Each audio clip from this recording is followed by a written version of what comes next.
없고 이제 1인당 하나씩 나오는 이제 뼈다귀로 이제 고기를 좀 더 선호하시는 분들. 왜 이제 사실 좀 이게 뭐라 그럴까 속을 좀 풀어야 되니까 빨리 후다닥 먹고 싶은데 이렇게 고기가 다량으로 많으면 잘 먹기가 힘든데 이거는 이제 점심 식사 겸사겸사 그렇게 먹는 음식이지 않을까. 아무래도 간에서 이제 해독하느라 무리를 해서 그런지 네. 허기가 많이 져요. 그런데 네. 그거를 또 네. 물론 짬뽕 같은 걸로 먹을 수 있긴 한데 네. 탄수화물 중심이나 면 중심 국물 있는 면 중심으로 먹으면은 또 그게 금방 또 허기가 져요. 아 그러겠네요. 예, 그러다 보니까 그러니까 해장 똑같은 걸 하더라도 면 중심인 짬뽕으로 해당을 하게 되면은 그 순간에는 시원한지 모르는데 바로 이제 또 다시 또 배가 고픈데. 그럴 수 있겠다. 저는 어쨌든 이런 그 뼈다귀 해장탕이나 이런 고기 베이스로 된 고깃국 중심으로 된 거 먹으면 좀 오래 가요. 그런 것 같아요. 그러겠네요.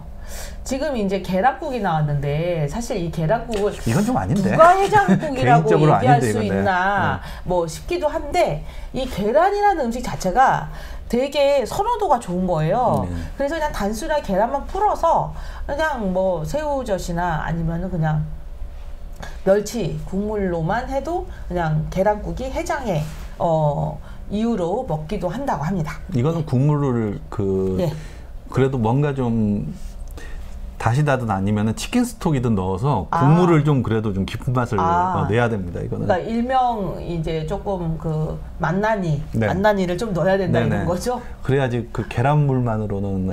그래요? 예. 네, 이제 알탕이 나왔습니다. 알탕. 이 알탕은 사실 뭐하고 친구냐면 알탕의 친구는 이제 이 동태나 뭐 이런 뭐 대구나 뭐 이런 게 친구지 않을까. 그리고 조금 날씨가 춥고 으스스스 하는 날 때는 약간 덩어리가 있으면서 이렇게 하면 맛깔스럽고. 예. 그 알 질감이랑 사진은 참 잘 나오는데 오늘 사진들이 전체적으로 채도가 낮아요. 예, 불구스름한 맛이. 예, 주의하겠습니다. 네. 그러면 이제 알탕 넘어갔고, 제가 이제 최근에 그 음식들이 너무 음식값이 비싸지고, 뭐 이제는 10,000원짜리 한 장 갖고 어디 가서 식사하기 참 어렵다라고 하는데 지금 여기가 황태국을 3,000원에 파는 어디에 있냐면 이제 종로에 가면 송해거리라고 해서 종로이가 이제 그 탑골공원 바로 옆에 있는 이제 음식점인데 제가 조금 이게 과연 진짜 가능할까 해갖고 그냥 사진을 딱 한번 찍어봤습니다. 그래서 밥은 끄드 역시나 이제 뭐 그 약간 나이 드신 어르신들을 위해서 그리고 이제 이렇게 보면은 황태가 들어가 있고요. 그다음에 두부랑 김치 이렇게 3가지가 이렇게 나오는데 그 주인분한테 한번 여쭤봤어요. 몇 시에 나오셔서 준비하시냐 그랬더니 이제 그 본인은 구로 쪽에 사신다고 하시면서 지하철 첫차를 타고 오신대요. 그래가지고 오셔가지고 음식 준비하면 새벽에도 사람들이 오시고 점심에도 오시고 저녁에도 뭐 이거를 드시러 오시는 분이 계신대요. 그래서 저녁 장사까지 하신다고. 그래서 참 그러고 보면 금액이 워낙 싸서 박리담회로 해야 될 수도 있지만 제 생각에는 참 이렇게 길게 일하시는 요즘 젊은 친구들도 뭐 식당 같은 데서 근무하는 사람들은 12시간을 근무를 한대요. 그래서 중간에 1시간은 이제 브레이크 타임으로 쉬고 11시간을 결국은 이제 일하는 시간인데 지금 이런 분들 같은 경우도 이제 그렇게 길게 일을 하시는 거잖아요. 그래서 음식을 따뜻하게 먹을 수 있는 저 같은 사람은 참 좋은데 참 음식을 이렇게 준비해 주시는 손은 참 바쁘다, 쉴 새가 없다, 뭐 이런 생각이 들더라고요. 다음 반찬은 이제 콩나물국이라고 하는 반찬이, 그러니까 백반이 있는 거라서 제가 이제 찍어봤어요. 뭐 보다시피 우리 지역에도 뭐 5,000원에서 7,000원 정도 선에서 점심 식사를 그냥 뭐 선택 없이 그냥 가면은 주는 곳. 그래서 저도 그렇게 아파트 같은데 1층에 이렇게 음식을 갖다가 이렇게 식권 내듯이 사서 먹고 그리고 월말에 계산을 한다든지 아니면은 식권 뭐 이런 식으로 사서 먹는다든지 그런 생각을 했었어요. 그랬더니 최근에 강남에 지어지는 아파트 아파트들은 이런 커뮤니티 시설이라고 해서 네, 그렇죠. 운동 시설이라든지 이런 거 말고 식당을 요구하는 경우가 많대요. 그래서 어느 정도 되냐 가격을 했더니 11,000원 정도 된다고 하더라고요. 그래서 한 끼에 11,000원 정도 하고, 그리고 아파트에 1층에 있어서 뭐 그냥 백반처럼 드시고 간다 이렇게 얘기하시더라고요. 그래서 저희 지금 요거는 저희 아파트에 1층에 계시는 주민이 저희 아파트 나가자마자 바로 앞에서 그냥 식사를 고깃집을 하세요. 네. 근데 이제 점심 때는 백반을 하셔서 그 백반 사진을 제가 한번 찍어 보았습니다. 그래서 이제 그 어르신들이 이제 모여 사는 네. 그런 커뮤니티나 아니면 동네에서 그런 활동도 한다는 거예요. 그래서 그 중에서 그 밥을 하실 정도로 이제 건강이 괜찮으신 분들이 그 순번을 정해 돌아가면서 한 번에 밥을 한다는 거죠. 네. 거기 있는 분들이 뭐 밥을 하거나 아니면은 그렇게 맡기는 운동이 있는데 네. 생각보다 괜찮대요. 그게 그 각자 계시면은 그냥 반찬통 하나만 꺼내가지고 거기다가 밥만 해가지고 드시곤 하는데 그거에 비해서 이런 좀 그 단체 취식을 하는 그 어르신들 그런 커뮤니티 운동도 지금 되고 있는데 예, 좀 지원이 좀 많아야겠죠. 예. 어쨌든 이거는 제가 좋아하는 딱 구성이에요. 아, 그래요? 아니, 일단 제육 있고 국 있고 그리고 버섯도 좋아하고 가지도 좋아하니까. 네네. 그리고 이제 여기는 이제 뭐 고추를 약간 싫어하는데. 네, 이게 약간 이제 그래도 조금 느끼하니까 고추 있는 것 같아요. 그래서 일단 나물이 많아야 되니까. 네, 그래서 이렇게 이제 그래서 저는 이제 너무 바삐 하기 싫다 이러면은 오전에 저희 뭐 망우산이라든지 이런 데 탐방하고 12시 즈음에 왔는데 집에 가서 너무 밥하기가 힘들다. 그럼 이제 그 집 가서 밥을 먹고 계산을 하고 그리고 이제 집에 올라가죠. 그래서 너무 좋다. 뭐 이렇게 네.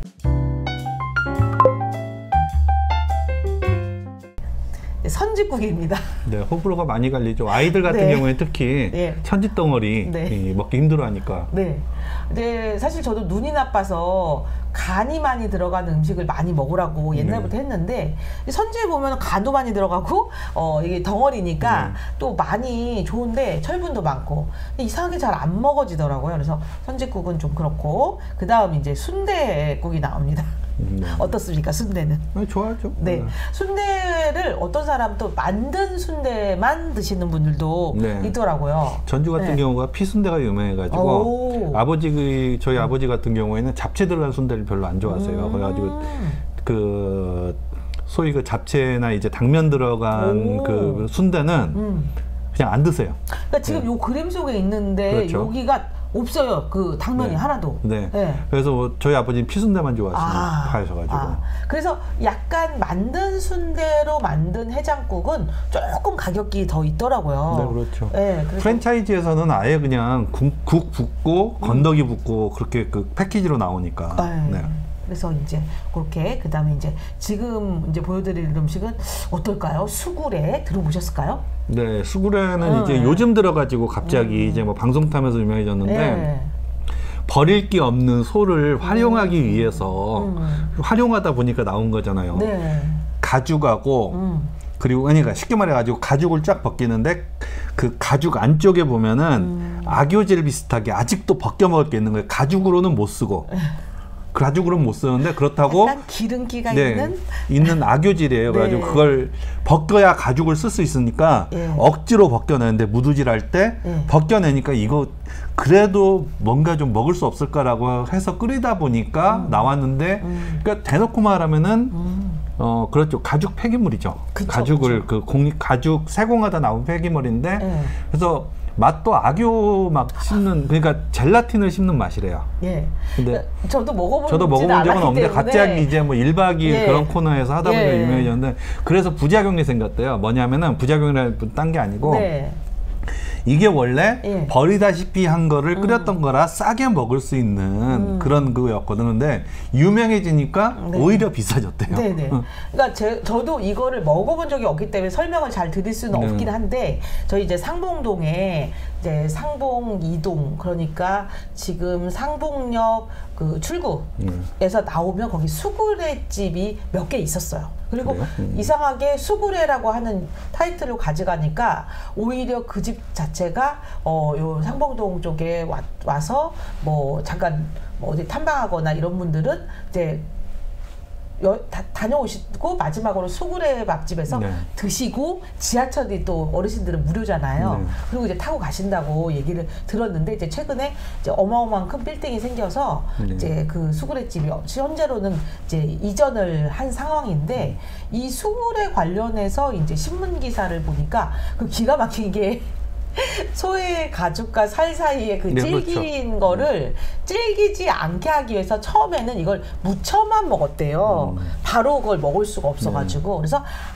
한참 삶아야만 이게 그 좀 그나마 부드러워서 이렇게 먹을 수 있었다고 해요. 그래서 사람들 얘기가 아니 수구레 국보다, 그러니까 수구레 어떻게 보면은 탕보다 무침을 하는 집이 훨씬 더 이렇게 무침을 하는 집이 훨씬 더 오래되고 좀 이게 수구레 뭔가를 아는 집이다 이런 얘기를 어르신들이 했거든요. 미나리 무침이었군요. 예. 근데 이제 요 수구레에 관련된 기사를 보시면 기가 막힌 내용이 군인의 워커 가죽을 잘라가지고 그걸 불려가지고 수구레로 속여서 팔았다.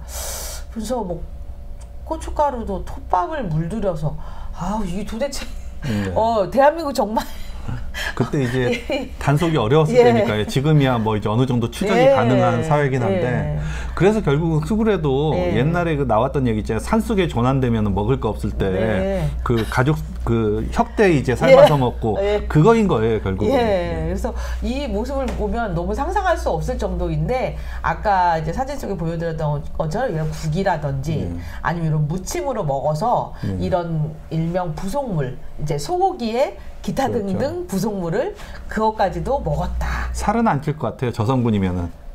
뭔가를 씹고 있는데 잘 안 씹히고 살은 안 찌지 저게. 네네. 그 저희 묵해장국으로 또 유명한 거는 여기 경주의 그 팔우정이라고 하는 곳에 해장국 거리가 쭉 있는데 거기 이제 이렇게 묵하고 메밀묵 같네요. 이제 하얀색 약간 묵하고 콩나물꿀이 곁들여지면서 김치가 살짝 들어가서 조금 깔끔한 묵해장국 거리가 있는 걸로 이제 유명하고 이제 메밀묵이 그래서 우리가 보통 볼 때 메밀국수 그런 영양 때문에 까말 것 같다고 선입견을 가지는데 원래 메밀묵은 하얘요. 아 그래요? 아니 껍질을 벗겨가지고 메밀 그래가지고 하면 할 수밖에 없는데 어느 대부분가 메밀국수는 까매야 이제 메밀이다라는 게 되다 보니까 오히려 거꾸로 그 고충이 생긴다는 거예요. 메밀국수 하는 사람들이 메밀국수는 이 정도 하얗거나 막 나와야 되는데 사람들이 그걸 선호하지 않으니까 일부러 탄 그 껍질을 섞어서 껍질을 갈아가지고 잘게 갈아가지고 잘 보면 후춧가루 박힌 듯이 하기 일부러 갈아 넣기도 하고 그리고 그것도 마음에 안 들어 하면은 또 색소 넣어야 되고 막 그런 그런 역설이 있었다고. 예, 그러네요. 그래서 제가 마지막으로 사진은 도토리묵의 도토리가루인데 이건 실제로 이제 도토리묵을 쓴 사진을 그러니까 직접 집에서 만든 사진을 제가 이제 사진 찍어서 가지고 왔는데 저희 집에서 어머니하고 고모들끼리 서로 경쟁하는 게 묵 만든 거 가지고 서로 자랑을 해요. 그러니까 예쁘게. 그러니까 서로 대놓고 까진 않는데 어떤 게 제일 잘 되는 건데요, 그러면? 아니 그러니까 그 주장이 있더라고요. 막 어느 고모하면서 맛이 덜 떫고 막 너무 물을 많이 뺐어. 그러니까 그 물을 빼야 그 탄닌이 빠지잖아요. 근데 그렇죠. 너무 많이 빼서 막 어쨌어라고 그러고 탄력 가지고 막 하기도 하면서 서로 미묘하게 그 경쟁을 하시더라고요. 그러니까 그 우리 게 조금 더 낫다. 고모 거 맛있었는데 뭐가 좀 그렇더라고 하면서. 왜냐면은 우리 고모들하고 그쪽 우리 집안이 이상하게 묵에 막 자부심이 많아요. 그래 묵부심. 네. 그래서 도토리 가루를 이렇게 이용해서 묵을 만들 때 이 가을철 보면은 이 도토리를 주스러 다니는 분들 많아가지고 뭐 왕릉이나 이런데 가면 거기다 다 써놔요. 금지를 하죠. 그 도토리한테 양보하시라. 다람쥐한테. 다람쥐한테 도토리를 양보해라 뭐 이러면서. 근데 제가 생각하는 거는 저만큼 정도의 묵을 하려면 엄청나게 따가지고 오니까 밑에다가 방수포 같은 걸 깔고 그러니까 우리 그 외갓집 산요. 외갓집 산 그 개인산 그래가지고 거기 다 이제 막 나무 흔들고 해가지고 따요. 그래가지고 가족이 다 동원돼가지고 그 아까 그 방수포대 밖으로 나간 거 다 그것까지 다 주워요. 그럼 우리는 엄청나요. 그러면 우리가 이제 우리를 동원했잖아요. 가족을. 어머니가 이제 막 묵해야 된다고. 그러면 우린 투덜거리죠. 겨울 내내 묵만 먹고 살 거예요? 라고 하는데 정말 많이 한 것 같거든요. 근데 묵 완성된 거면 요만큼이에요.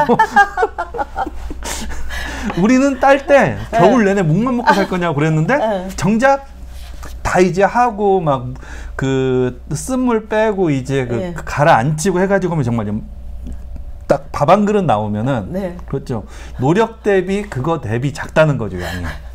아, 그래서 저희가 이렇게 왕릉이나 아니면 요 망우산이나 이런 뭐 하여튼 어쩌다가 무기래 자꾸만 도토리가 많은 곳에 가게 돼요. 어차피 걸어 다니다 보면 워낙에 산에 또 이 뭐죠 이런 도토리 나무들이 많으니까 그래서 항상 생각이 재미로 예뻐서 너무 예뻐서 몇 개를 주게 되는데 그걸 항상 그걸 많이 주시는 분한테 다 드려요. 어차피 저는 뭐 몇 개 가져가도 아무 의미도 저한테는 없거든요. 근데 어쩔 수 없이 이제 제 손에 들어온 것들을 다 드리거든요. 근데 항상 생각은 요렇게 하는데도 어마어마하다. 네, 그런 생각. 정말 노력 대비 그 양이 적어요. 물론 압축되고 막 이제 갈아내면은 껍질 나가고 막 그리고 그 도토리 내에 그 100%가 아니 꽉 차 있는 게 아니잖아요. 그러니까요. 사실 그러다 보니까 가르면 얼마 안 되는데. 네, 그렇죠. 그래서 이렇게 묵까지 해서 해장국의 이야기를 오늘 다 잘 해봤고요. 다음 시간에는 이제 저희가 이문동으로 넘어가 보려고 합니다. 그래서 이문동에는 또 한국외대가 또 대표적인 학교로도 유명하고 또 지하철역에 나가자마자 이런 형태의 모습을 갖고 있다 보니까 뭐 이문동은 뭐 대표적인 학교가 외대다 이렇게 느껴집니다. 조나단이라고 유튜브 혹시 아직도 모르는데 조나단도 외대 지금 들어왔거든요. 외대 지금 다니고 있거든요. 그래서 다음 시간 25번째 이야기 이문동 한국외대 편을 이제 준비하고 다음 시간에 찾아뵙겠습니다. 자, 얼굴 다시 하고 오늘은 여기까지 지금 해장국 한국인의 음식에서 해장국 이야기를 좀 진행을 해봤습니다. 다음 시간 이문동 한국외대 편으로 찾아뵙겠습니다. 감사합니다.